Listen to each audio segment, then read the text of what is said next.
Heart of Darkness by Joseph Conrad. Part 2. One evening as I was lying flat on the deck of my steamboat, I heard voices approaching, and there were the nephew and the uncle strolling along the bank. I laid my head on my arm again, and had nearly lost myself in a doze, when somebody said in my ear, as it were, I am as harmless as a little child, but I don't like to be dictated to. Am I the manager, or am I not? I was ordered to send him there. It's incredible. I became aware that the two were standing on the shore alongside the forepart of the steamboat, just below my head. I did not move. It did not occur to me to move. I was sleepy. It is unpleasant, grunted the uncle. He has asked the administration to be sent there, said the other, with the idea of showing what he could do, and I was instructed accordingly. Look at the influence that man must have. Is it not frightful?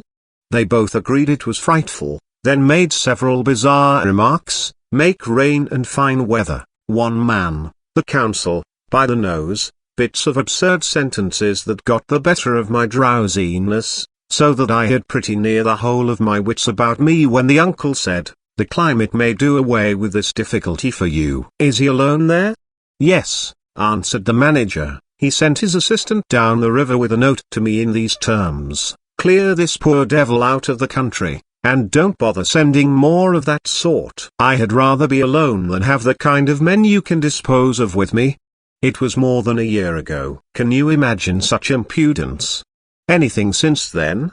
Asked the other hoarsely. Ivory, jerked the nephew. Lots of it, prime sort, lots, most annoying, from him. And with that? Questioned the heavy rumble in voice, was the reply fired out, so to speak. Then silence. They had been talking about Kurtz. I was broad awake by this time, but, lying perfectly at ease, remained still, having no inducement to change my position. How did that ivory come all this way? Growled the elder man, who seemed very vexed. The other explained that it had come with a fleet of canoes in charge of an English half-caste clerk Kurtz had with him, that Kurtz had apparently intended to return himself, the station being by that time bare of goods and stores, but after coming 300 miles, had suddenly decided to go back, which he started to do alone in a small dugout with 4 paddlers, leaving the half-caste to continue down the river with the ivory. The two fellows seemed astounded at anybody attempting such a thing. They were at a loss for an adequate motive. As to me, I seemed to see Kurtz for the first time. It was a distinct glimpse, the dugout, 4 paddling savages, and the lone white man turning his back suddenly on the headquarters, on relief, on thoughts of home, perhaps, setting his face towards the depths of the wilderness, towards his empty and desolate station. I did not know the motive. Perhaps he was just simply a fine fellow who stuck to his work for its own sake. His name, you understand, had not been pronounced once. He was that man. The half-caste, who, as far as I could see, had conducted a difficult trip with great prudence and pluck, was invariably alluded to as that scoundrel. The scoundrel had reported that the man had been very ill, had recovered imperfectly. The two below me moved away then a few paces, and strolled back and forth at some little distance. I heard, military post, doctor, 200 miles, quite alone now, unavoidable delays, 9 months, no news, strange rumors. They approached again, just as the manager was saying, no one, as far as I know, unless a species of wandering trader, a pestilential fellow, snapping ivory from the natives. Who was it they were talking about now? I gathered in snatches that this was some man supposed to be in Kurtz's district, and of whom the manager did not approve. We will not be free from unfair competition till one of these fellows is hanged for an example, he said. Certainly, grunted the other, get him hanged. Why not? Anything can be done in this country. That's what I say. Nobody here, you understand, here, can endanger your position. And why? You stand the climate, you outlast them all. The danger is in Europe, but there before I left I took care to. They moved off and whispered, then their voices rose again. The extraordinary series of delays is not my fault. I did my best. The fat man sighed. Very sad. And the pestiferous absurdity of his talk, continued the other, He bothered me enough when he was here. Each station should be like a beacon on the road towards better things, a center for trade of course, but also for humanizing, improving, instructing. Conceive you, that ass. And he wants to be manager. No, it's... Here he got choked by excessive indignation, and I lifted my head the least bit. I was surprised to see how near they were, right under me. I could have spat upon their hats. They were looking on the ground, absorbed in thought. The manager was switching his leg with a slender twig. His sagacious relative lifted his head. "You have been well since you came out this time?" he asked. The other gave a start. "Who? I? Oh, like a charm. Like a charm. But the rest, oh, my goodness. All sick. They die so quick, too, that I haven't the time to send them out of the country. It's incredible." Just so," grunted the uncle. "Ah, my boy, trust to this, I say, trust to this."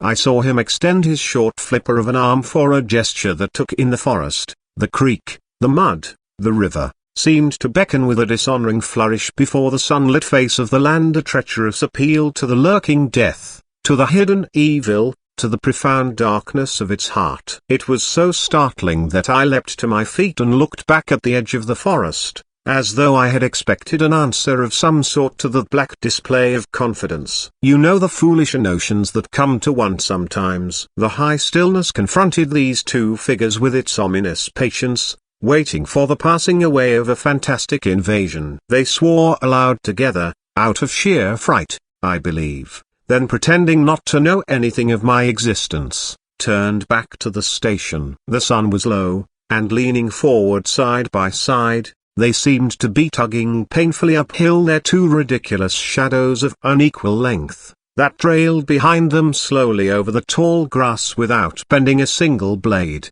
In a few days the El Dorado expedition went into the patient wilderness, that closed upon it as the sea closes over a diver. Long afterwards the news came that all the donkeys were dead. I know nothing as to the fate of the less valuable animals. They, no doubt, like the rest of us, found what they deserved. I did not inquire. I was then rather excited at the prospect of meeting Kurtz very soon. When I say very soon I mean it comparatively. It was just 2 months from the day we left the creek when we came to the bank below Kurtz's station. Going up that river was like traveling back to the earliest beginnings of the world, when vegetation rioted on the earth and the big trees were kings. An empty stream, a great silence, an impenetrable forest. The air was warm, thick, heavy, sluggish. There was no joy in the brilliance of sunshine. The long stretches of the waterway ran on, deserted, into the gloom of overshadowed distances. On silvery sandbanks hippos and alligators sunned themselves side by side. The broadening waters flowed through a mob of wooded islands. You lost your way on that river as you would in a desert, and butted all day long against shoals, trying to find the channel, till you thought yourself bewitched and cut off forever from everything you had known once, somewhere, far away, in another existence perhaps. There were moments when one's past came back to one, as it will sometimes when you have not a moment to spare for yourself.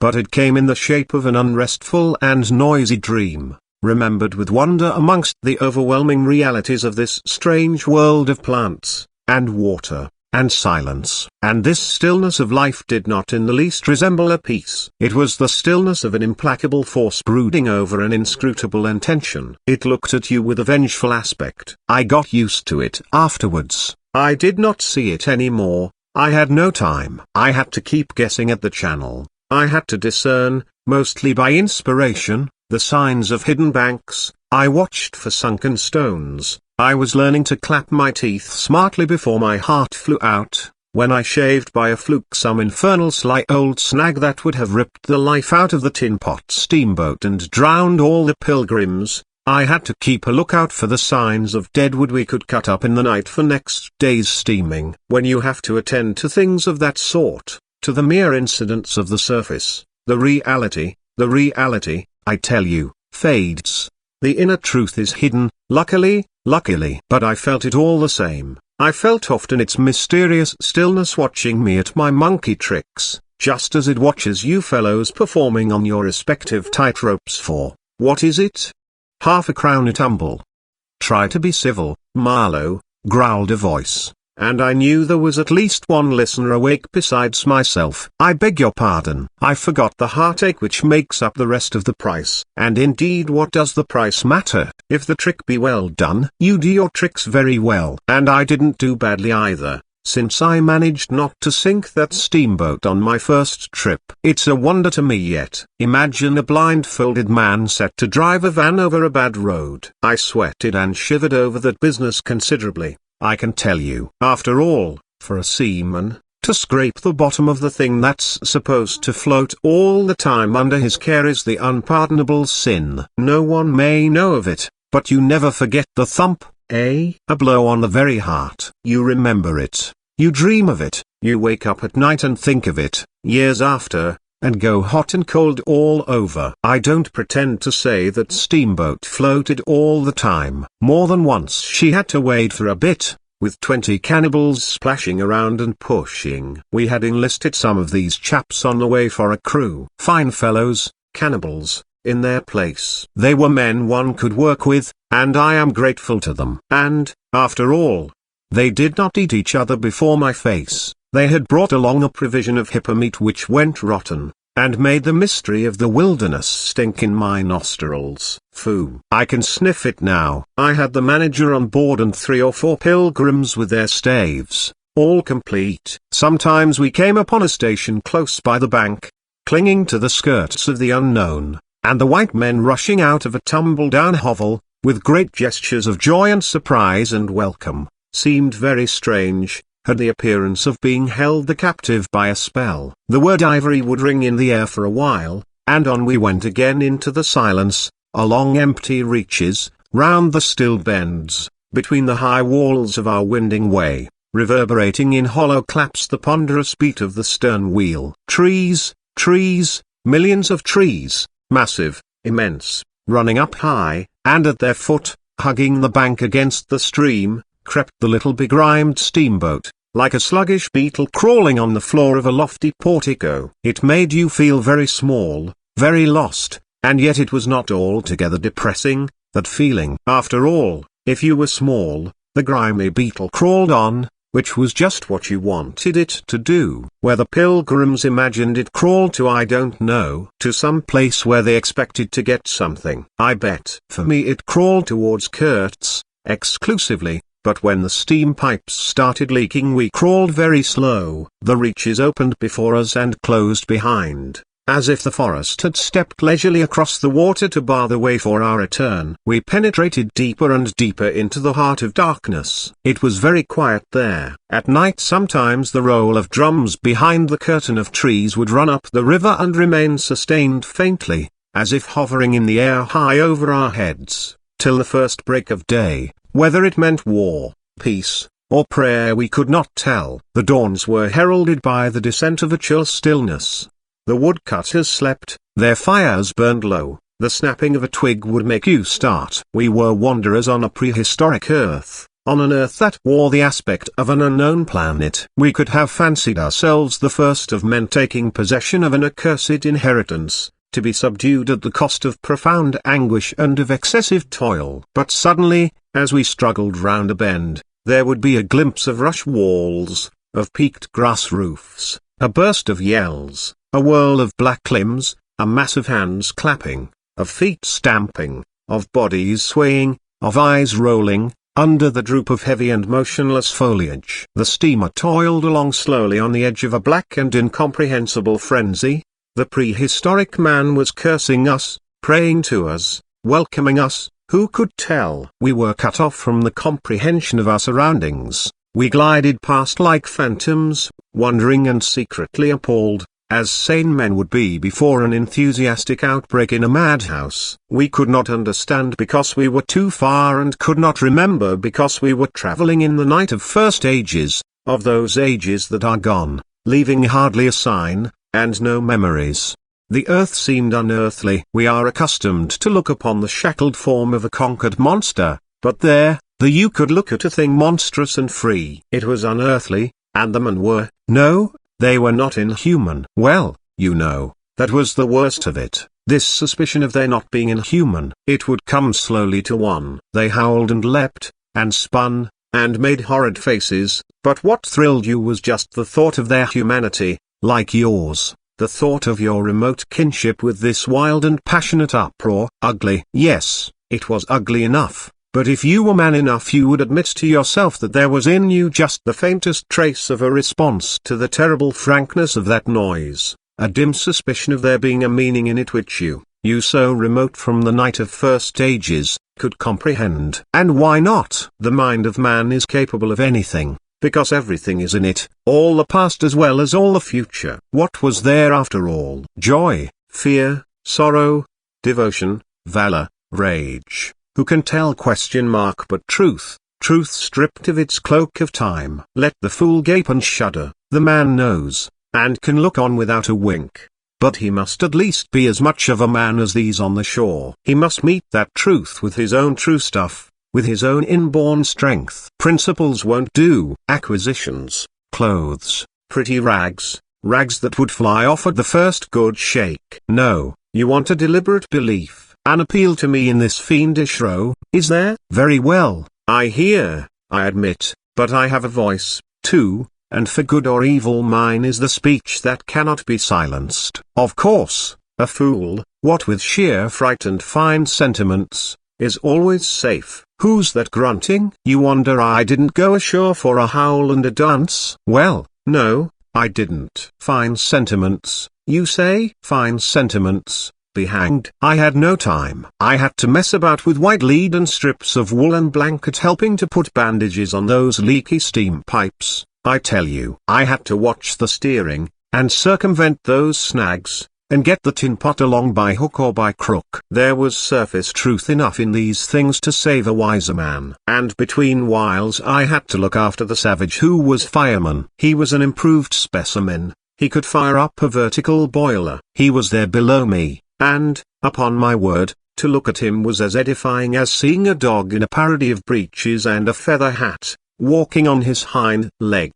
A few months of training had done for that really fine chap. He squinted at the steam gauge and at the water gauge with an evident effort of intrepidity, and he had filed teeth, too, the poor devil, and the wool of his pate shaved into queer patterns, and 3 ornamental scars on each of his cheeks. He ought to have been clapping his hands and stamping his feet on the bank, instead of which he was hard at work, a thrall to strange witchcraft, full of improving knowledge. He was useful because he had been instructed, and what he knew was this, that should the water in that transparent thing disappear, the evil spirit inside the boiler would get angry through the greatness of his thirst, and take a terrible vengeance. So he sweated and fired up and watched the glass fearfully, with an impromptu charm, made of rags, tied to his arm, and a piece of polished bone, as big as a watch, stuck flatways through his lower lip, while the wooded banks slipped past us slowly. The short noise was left behind, the interminable miles of silence, and we crept on, towards Kurtz. But the snags were thick. The water was treacherous and shallow. The boiler seemed indeed to have a sulky devil in it, and thus neither that fireman nor I had any time to peer into our creepy thoughts. Some 50 miles below the inner station we came upon a hut of reeds, an inclined and melancholy pole, with the unrecognizable tatters of what had been a flag of some sort flying from it, and a neatly stacked wood pile. This was unexpected. We came to the bank, and on the stack of firewood found a flat piece of board with some faded pencil writing on it. When deciphered it said, "Wood for you. Hurry up. Approach cautiously." There was a signature, but it was illegible, not Kurtz, a much longer word. Hurry up. Where? Up the river. Approach cautiously. We had not done so. But the warning could not have been meant for the place where it could be only found after approach. Something was wrong above. But what, and how much? That was the question. We commented adversely upon the imbecility of that telegraphic style. The bush around said nothing, and would not let us look very far, either. A torn curtain of red twill hung in the doorway of the hut, and flapped sadly in our faces. The dwelling was dismantled, but we could see a white man had lived there not very long ago. There remained a rude table, a plank on 2 posts, A heap of rubbish reposed in a dark corner, and by the door I picked up a book. It had lost its covers, and the pages had been thumbed into a state of extremely dirty softness, but the back had been lovingly stitched afresh with white cotton thread, which looked clean yet. It was an extraordinary find. Its title was, An Inquiry into Some Points of Seamanship, by a man Towson, some such name, Master in His Majesty's Navy. The matter looked dreary reading enough, with illustrative diagrams and repulsive tables of figures, and the copy was 60 years old. I handled this amazing antiquity with the greatest possible tenderness, lest it should dissolve in my hands. Within, Towson or Tozer was inquiring earnestly into the breaking strain of ships' chains and tackle, and other such matters. Not a very enthralling book, but at the first glance you could see there a singleness of intention, an honest concern for the right way of going to work, which made these humble pages, thought out so many years ago, luminous with another than a professional light. The simple old sailor, with his talk of chains and purchases, made me forget the jungle and the pilgrims in a delicious sensation of having come upon something unmistakably real. Such a book being there was wonderful enough, but still more astounding were the notes penciled in the margin, and plainly referring to the text. I couldn't believe my eyes. They were in cipher. Yes, it looked like cipher. Fancy a man lugging with him a book of that description into this nowhere and studying it, and making notes, in cipher at that. It was an extravagant mystery. I had been dimly aware for some time of a worrying noise, and when I lifted my eyes I saw the wood pile was gone, and the manager, aided by all the pilgrims, was shouting at me from the riverside. I slipped the book into my pocket. I assure you to leave off reading was like tearing myself away from the shelter of an old and solid friendship. I started the lame engine ahead. It must be this miserable trader, this intruder, exclaimed the manager, looking back malevolently at the place we had left. He must be English, I said. It will not save him from getting into trouble if he is not careful, muttered the manager darkly. I observed with assumed innocence that no man was safe from trouble in this world. The current was more rapid now, the steamer seemed at her last gasp, the stern wheel flopped languidly, and I caught myself listening on tiptoe for the next beat of the boat, for in sober truth I expected the wretched thing to give up every moment. It was like watching the last flickers of a life. But still we crawled. Sometimes I would pick out a tree a little way ahead to measure our progress towards Kurtz by, but I lost it invariably before we got abreast. To keep the eyes so long on one thing was too much for human patience. The manager displayed a beautiful resignation. I fretted and fumed and took to arguing with myself whether or no I would talk openly with Kurtz. But before I could come to any conclusion it occurred to me that my speech or my silence, indeed any action of mine, would be a mere futility. What did it matter what anyone knew or ignored? What did it matter who was manager? One gets sometimes such a flash of insight. The essentials of this affair lay deep under the surface, beyond my reach, and beyond my power of meddling. Towards the evening of the second day we judged ourselves about 8 miles from Kurtz's station. I wanted to push on, but the manager looked grave, and told me the navigation up there was so dangerous that it would be advisable, the sun being very low already, to wait where we were till next morning. Moreover, he pointed out that if the warning to approach cautiously were to be followed, we must approach in daylight, not at dusk or in the dark. This was sensible enough. 8 miles meant nearly 3 hours steaming for us, and I could also see suspicious ripples at the upper end of the reach. Nevertheless, I was annoyed beyond expression at the delay, and most unreasonably, too, since one night more could not matter much after so many months. As we had plenty of wood, and caution was the word, I brought up in the middle of the stream. The reach was narrow,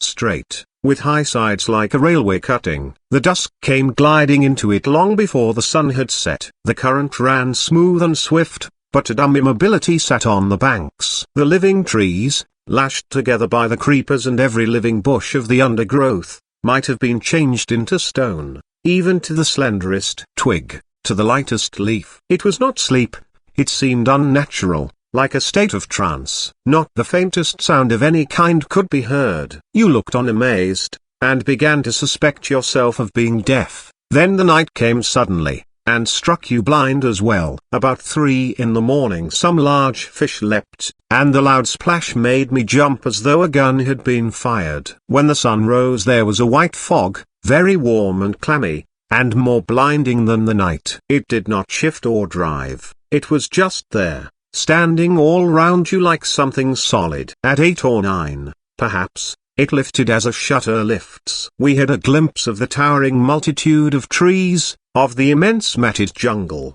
with the blazing little ball of the sun hanging over it, all perfectly still, and then the white shutter came down again, smoothly, as if sliding in greased grooves. I ordered the chain, which we had begun to heave in, to be paid out again. Before it stopped running with a muffled rattle, a cry, a very loud cry, as of infinite desolation, soared slowly in the opaque air. It ceased. A complaining clamor, modulated in savage discords, filled our ears. The sheer unexpectedness of it made my hair stir under my cap. I don't know how it struck the others. To me it seemed as though the mist itself had screamed, so suddenly, and apparently from all sides at once, did this tumultuous and mournful uproar arise. It culminated in a hurried outbreak of almost intolerably excessive shrieking, which stopped short, leaving us stiff and in a variety of silly attitudes, and obstinately listening to the nearly as appalling and excessive silence.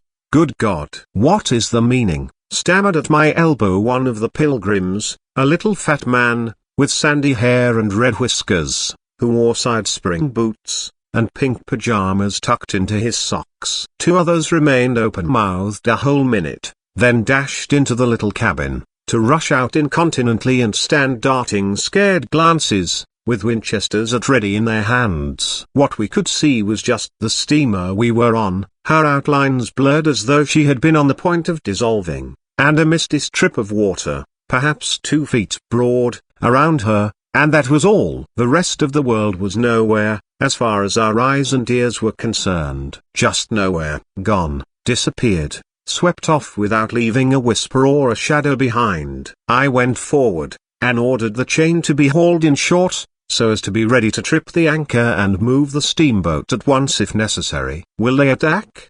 Whispered an awed voice. We will be all butchered in this fog, murmured another. The faces twitched with the strain. The hands trembled slightly, the eyes forgot to wink. It was very curious to see the contrast of expressions of the white men and of the black fellows of our crew, who were as much strangers to that part of the river as we, though their homes were only 800 miles away. The whites, of course greatly discomposed, had besides a curious look of being painfully shocked by such an outrageous row. The others had an alert, naturally interested expression, but their faces were essentially quiet, even those of the 1 or 2 who grinned as they hauled at the chain. Several exchanged short, grunting phrases, which seemed to settle the matter to their satisfaction. Their headman, a young, broad-chested black, severely draped in dark blue fringed cloths, with fierce nostrils and his hair all done up artfully in oily ringlets, stood near me. "Aha!" I said, just for good fellowship's sake. "Catch him," he snapped, with a bloodshot widening of his eyes and a flash of sharp teeth. "Catch him." "Give him to us." "To you, eh?" I asked. "What would you do with them?"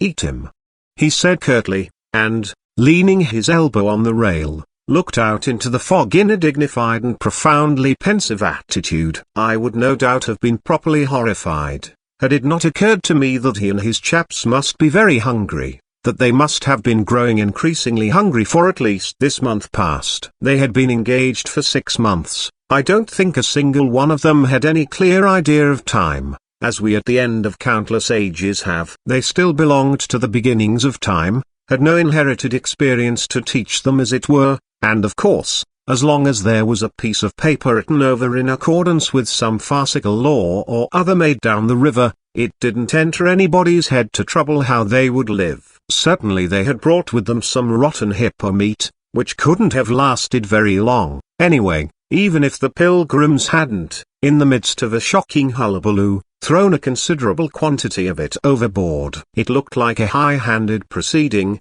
but it was really a case of legitimate self-defense. You can't breathe dead hippo waking, sleeping, and eating, and at the same time keep your precarious grip on existence. Besides that, they had given them every week 3 pieces of brass wire, each about 9 inches long, and the theory was they were to buy their provisions with that currency in riverside villages. You can see how that worked. There were either no villages, or the people were hostile, or the director, who like the rest of us fed out of tins, with an occasional old he-goat thrown in, didn't want to stop the steamer for some more or less recondite reason. So, unless they swallowed the wire itself, or made loops of it to snare the fishes with, I don't see what good their extravagant salary could be to them. I must say it was paid with a regularity worthy of a large and honorable trading company. For the rest, the only thing to eat, though it didn't look eatable in the least, I saw in their possession was a few lumps of some stuff like half-cooked dough,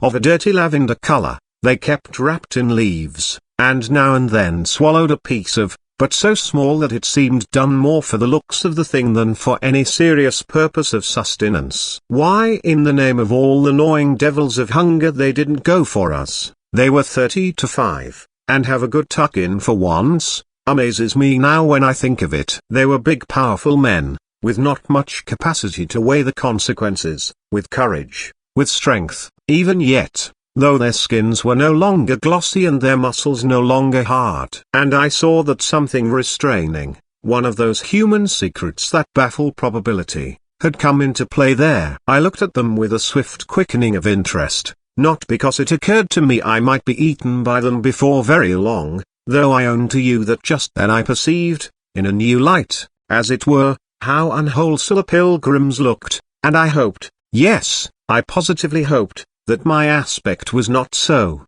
what shall I say so, unappetizing, a touch of fantastic vanity which fitted well with the dream sensation that pervaded all my days at that time. Perhaps I had a little fever, too. One can't live with one's finger everlastingly on one's pulse. I had often a little fever, or a little touch of other things.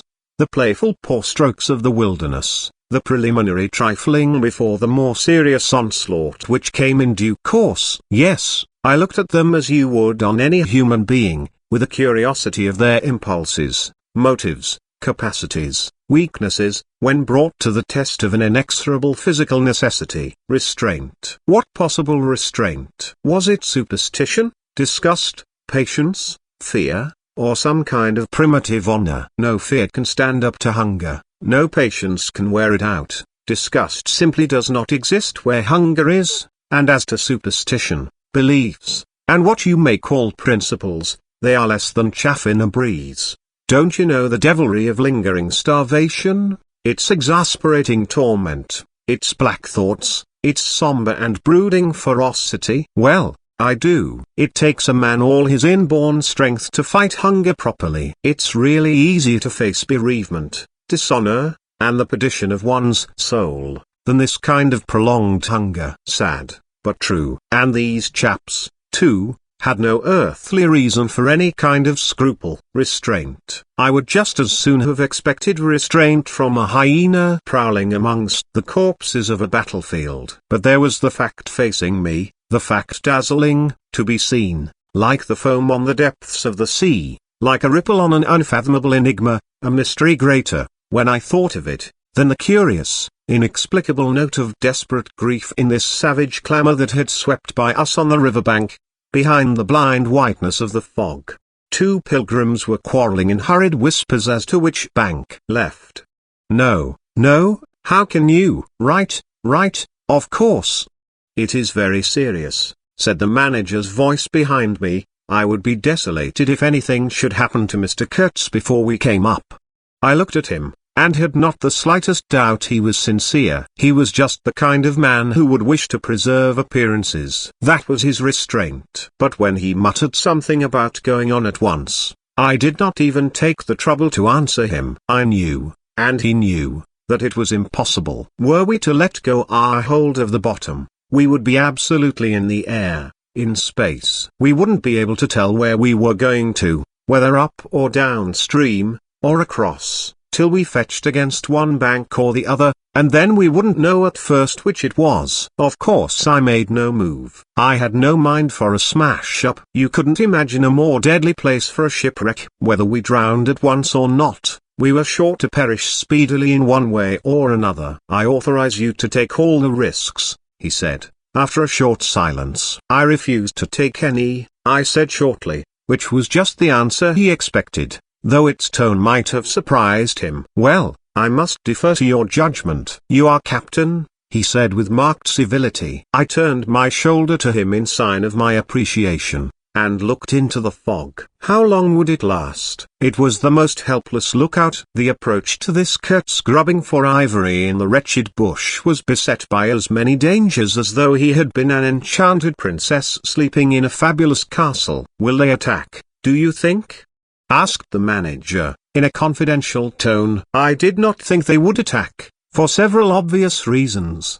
The thick fog was one. If they left the bank in their canoes they would get lost in it, as we would be if we attempted to move. Still, I had also judged the jungle of both banks quite impenetrable, and yet eyes were in it, eyes that had seen us. The riverside bushes were certainly very thick, but the undergrowth behind was evidently penetrable. However, during the short lift I had seen no canoes anywhere in the reach, certainly not abreast of the steamer. But what made the idea of attack inconceivable to me was the nature of the noise, of the cries we had heard. They had not the fierce character boding immediate hostile intention. Unexpected, wild, and violent as they had been, they had given me an irresistible impression of sorrow. The glimpse of the steamboat had for some reason filled those savages with unrestrained grief. The danger, if any, I expounded, was from our proximity to a great human passion let loose. Even extreme grief may ultimately vent itself in violence,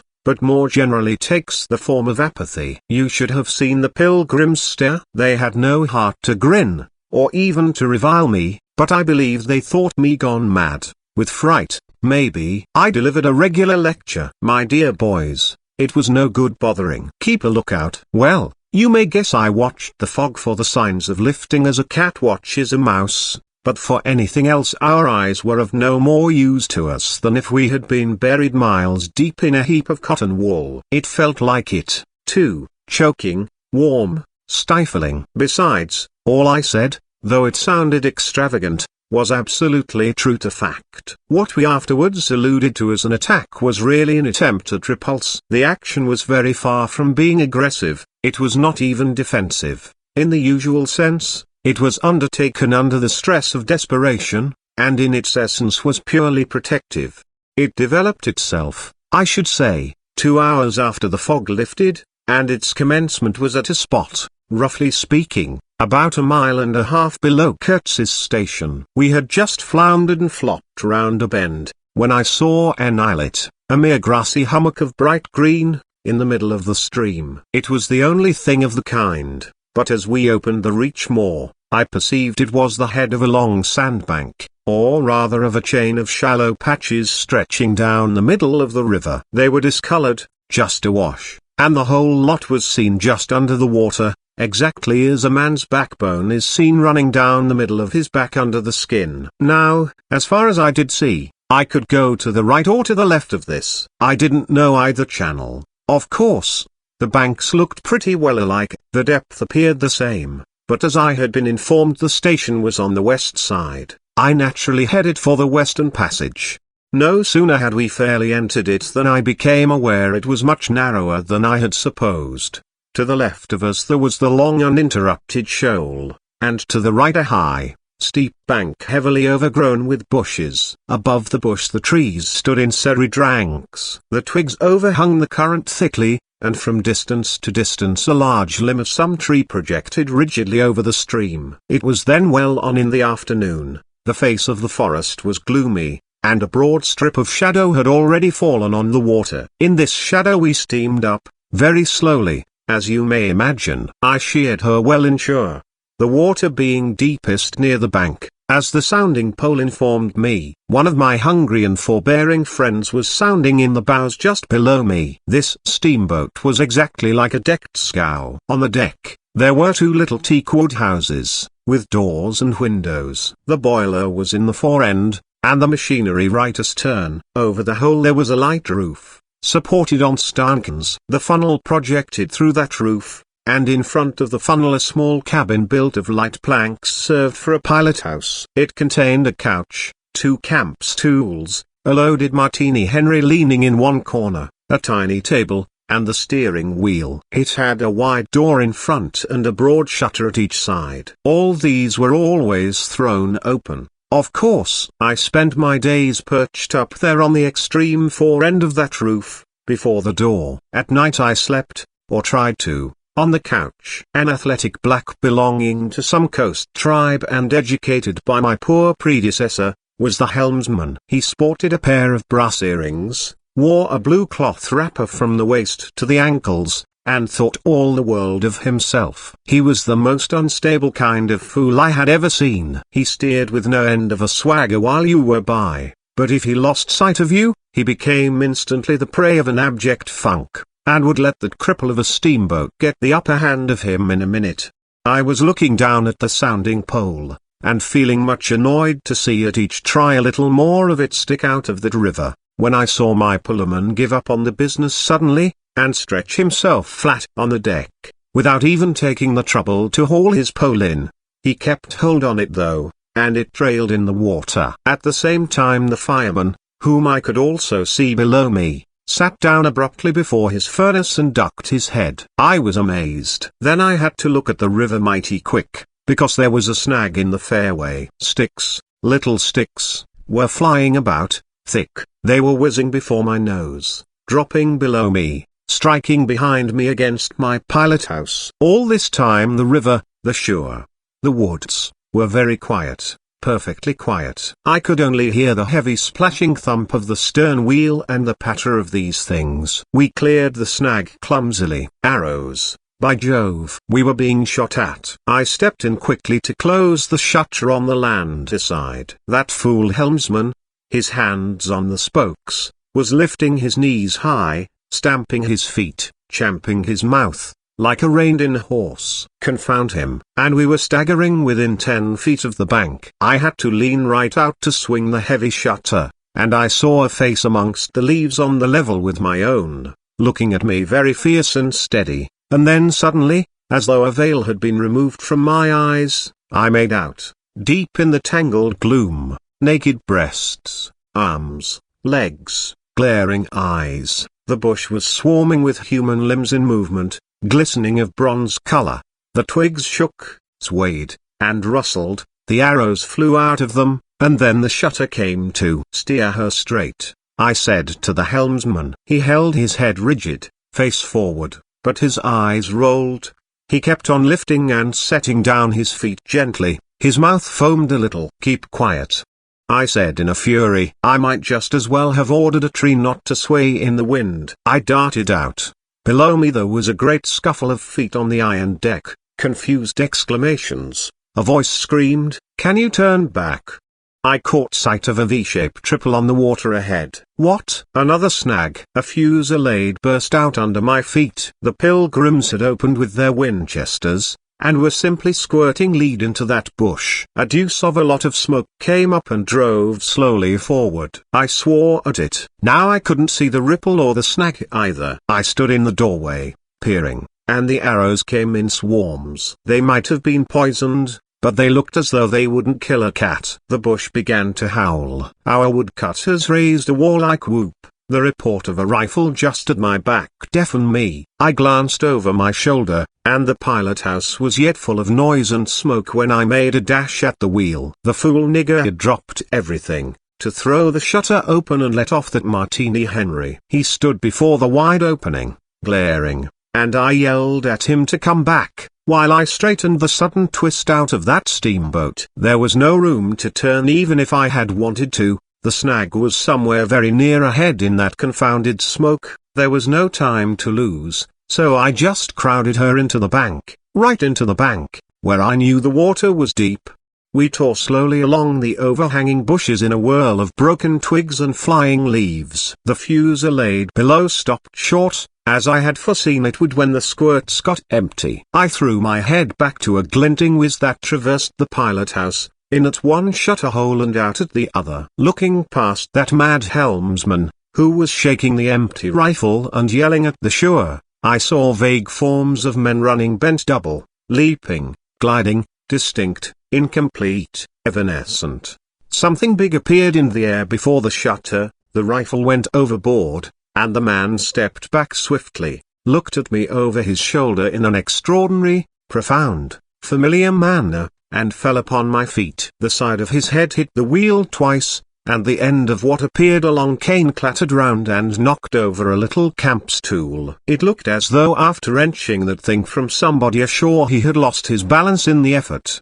The thin smoke had blown away, we were clear of the snag, and looking ahead I could see that in another 100 yards or so I would be free to sheer off, away from the bank, but my feet felt so very warm and wet that I had to look down. The man had rolled on his back and stared straight up at me, both his hands clutched that cane. It was the shaft of a spear that, either thrown or lunged through the opening, had caught him in the side, just below the ribs. The blade had gone in out of sight. After making a frightful gash, my shoes were full. A pool of blood lay very still, gleaming dark red under the wheel. His eyes shone with an amazing luster. The fusillade burst out again. He looked at me anxiously, gripping the spear like something precious, with an air of being afraid I would try to take it away from him. I had to make an effort to free my eyes from his gaze and attend to the steering. With one hand I felt above my head for the line of the steam whistle, and jerked out screech after screech hurriedly. The tumult of angry and warlike yells was checked instantly,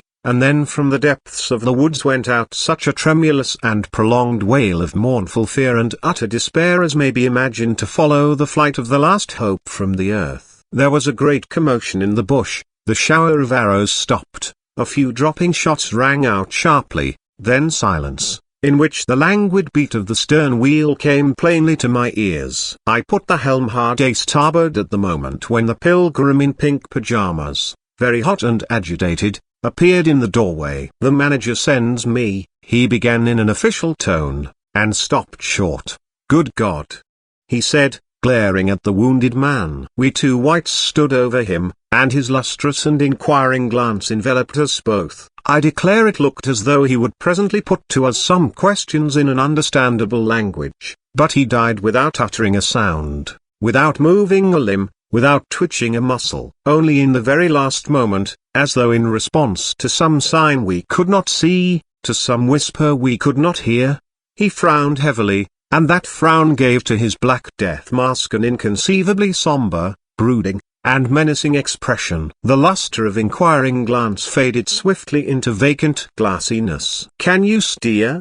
I asked the agent eagerly. He looked very dubious, but I made a grab at his arm, and he understood at once I meant him to steer weather or number. To tell you the truth, I was morbidly anxious to change my shoes and socks. "He is dead," murmured the fellow, immensely impressed. "No doubt about it," said I, tugging like mad at the shoelaces. "And by the way, I suppose Mr. Kurtz is dead as well by this time." For the moment that was the dominant thought. There was a sense of extreme disappointment, as though I had found out I had been striving after something altogether without a substance. I couldn't have been more disgusted if I had travelled all this way for the sole purpose of talking with Mr. Kurtz.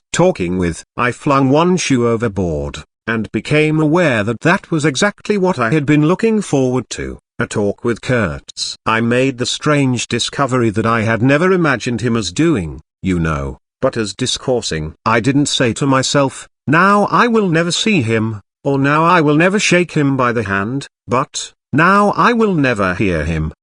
The man presented himself as a voice. Not of course that I did not connect him with some sort of action. Hadn't I been told in all the tones of jealousy and admiration that he had collected, bartered, swindled, or stolen more ivory than all the other agents together? That was not the point. The point was in his being a gifted creature, and that of all his gifts the one that stood out preeminently, that carried with it a sense of real presence, was his ability to talk. His words, the gift of expression, the bewildering, the illuminating, the most exalted and the most contemptible, the pulsating stream of light, or the deceitful flow from the heart of an impenetrable darkness.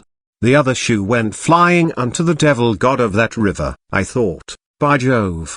It's all over. We are too late. He has vanished. The gift has vanished, by means of some spear, arrow, or club. I will never hear the chap speak after all. And my sorrow had a startling extravagance of emotion, even such as I had noticed in the howling sorrow of these savages in the bush. I couldn't have felt more of lonely desolation somehow, had I been robbed of a belief or had missed my destiny in life. Why do you sigh in this beastly way, somebody? Absurd? Well, absurd. Good Lord! Mustn't a man ever, here, give me some tobacco? There was a pause of profound stillness, then a match flared, and Marlow's lean face appeared, worn, hollow, with downward folds and dropped eyelids, with an aspect of concentrated attention, and as he took vigorous draws at his pipe, it seemed to retreat and advance out of the night in the regular flicker of tiny flame. The match went out. Absurd!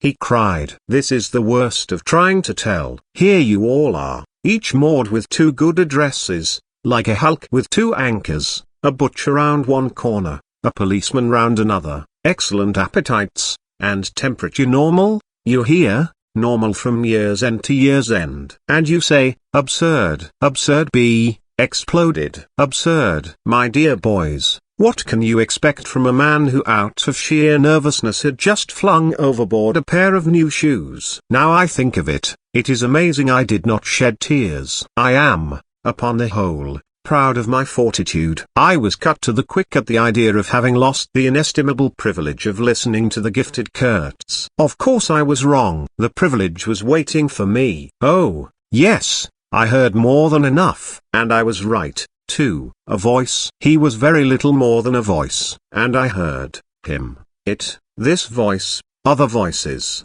all of them were so little more than voices, and the memory of that time itself lingers around me, impalpable, like a dying vibration of one immense jabber, silly, atrocious, sordid, savage, or simply mean, without any kind of sense. Voices, voices, even the girl herself. Now, he was silent for a long time. I laid the ghost of his gifts at last with a lie, he began, suddenly. Girl. What?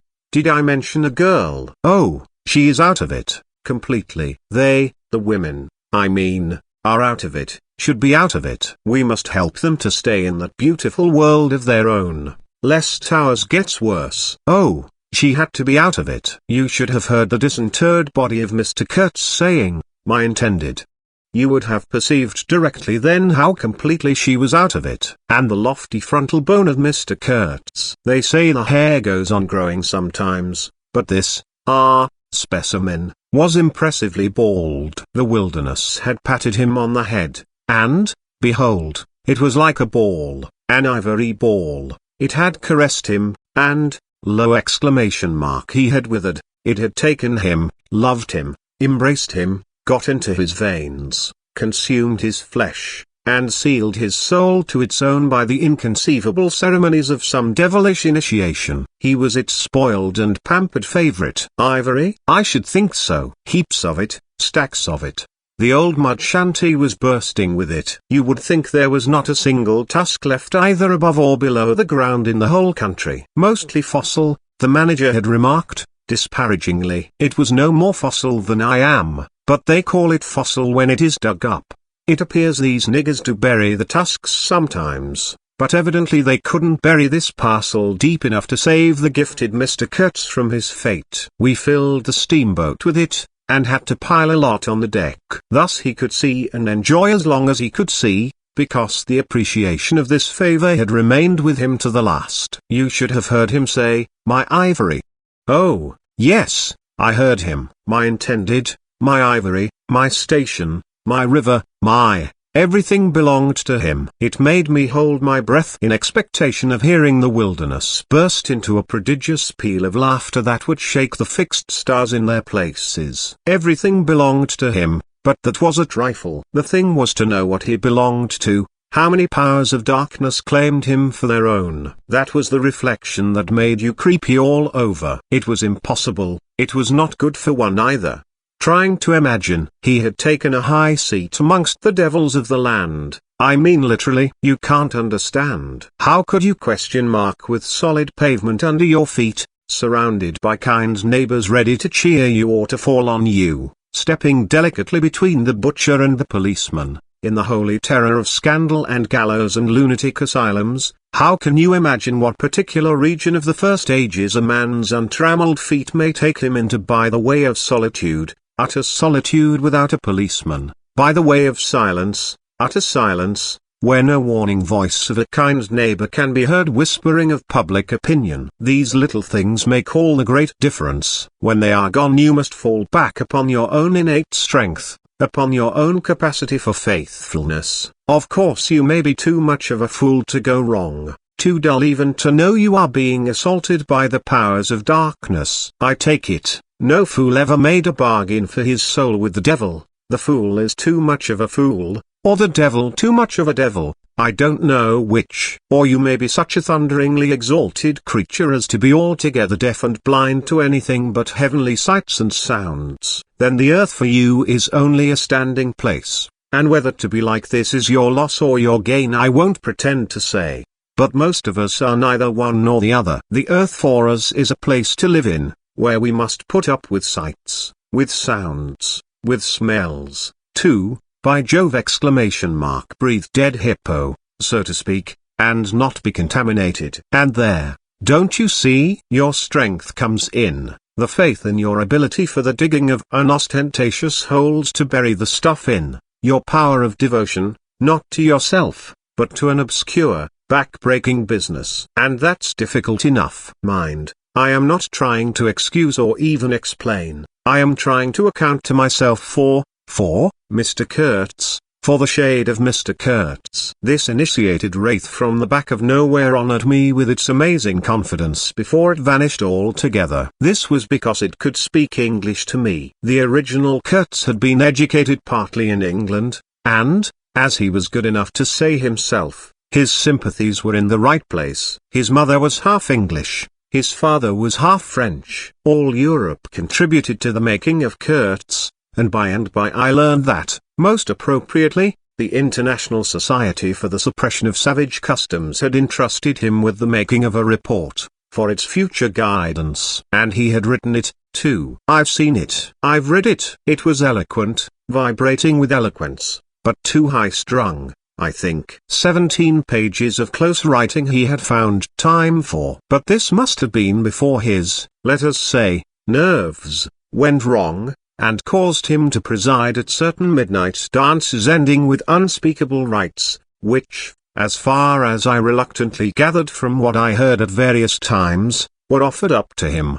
Do you understand? To Mr. Kurtz himself. But it was a beautiful piece of writing. The opening paragraph, however, in the light of later information, strikes me now as ominous. He began with the argument that we whites, from the point of development we had arrived at, must necessarily appear to them, savages. In the nature of supernatural beings, we approach them with the might of a deity, and so on, and so on. By the simple exercise of our will we can exert a power for good practically unbounded, etc., etc. From that point he soared and took me with him. The peroration was magnificent, though difficult to remember, you know.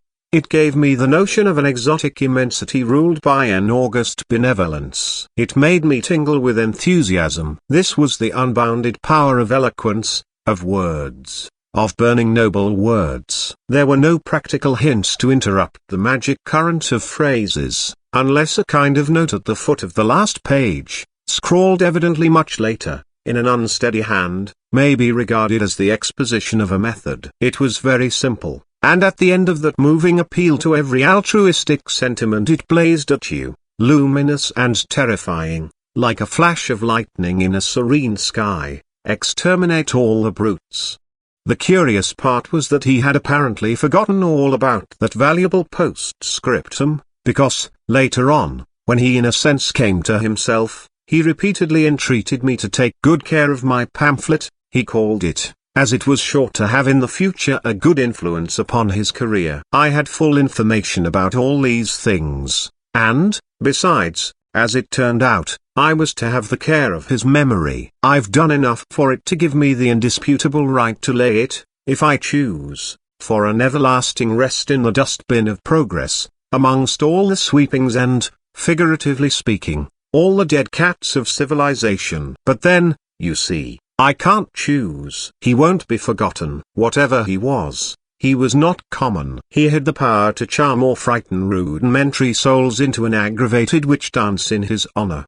He could also fill the small souls of the pilgrims with bitter misgivings. He had one devoted friend at least, and he had conquered one soul in the world that was neither rudimentary nor tainted with self-seeking. No, I can't forget him, though I am not prepared to affirm the fellow was exactly worth the life we lost in getting to him. I missed my late helmsman awfully. I missed him even while his body was still lying in the pilot house. Perhaps you will think it passing strange, this regret for a savage who was no more account than a grain of sand in a black Sahara. Well, don't you see, he had done something. He had steered. For months I had him at my back, a help, an instrument. It was a kind of partnership. He steered for me. I had to look after him. I worried about his deficiencies, and thus a subtle bond had been created, of which I only became aware when it was suddenly broken. And the intimate profundity of that look he gave me when he received his hurt remains to this day in my memory,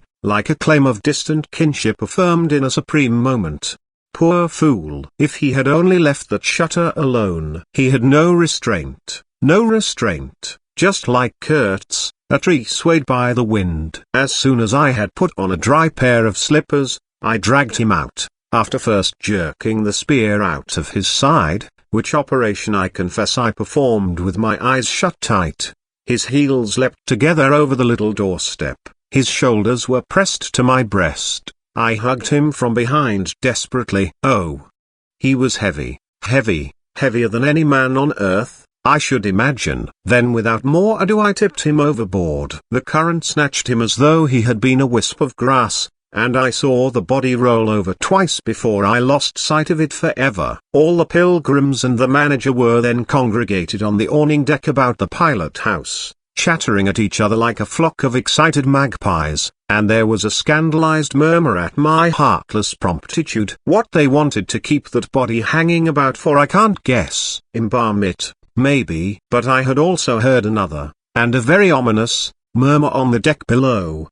My friends the woodcutters were likewise scandalized, and with a better show of reason, though I admit that the reason itself was quite inadmissible. Oh, quite. I had made up my mind that if my late helmsman was to be eaten, the fishes alone should have him. He had been a very second-rate helmsman while alive, but now he was dead he might have become a first-class temptation, and possibly cause some startling trouble. Besides, I was anxious to take the wheel, the man in pink pajamas showing himself a hopeless duffer at the business. This I did directly the simple funeral was over. We were going half-speed, keeping right in the middle of the stream, and I listened to the talk about me. They had given up Kurtz, they had given up the station, Kurtz was dead, and the station had been burned, and so on, and so on. The red-haired pilgrim was beside himself with the thought that at least this poor Kurtz had been properly avenged. Say, we must have made a glorious slaughter of them in the bush, eh? What do you think? Say?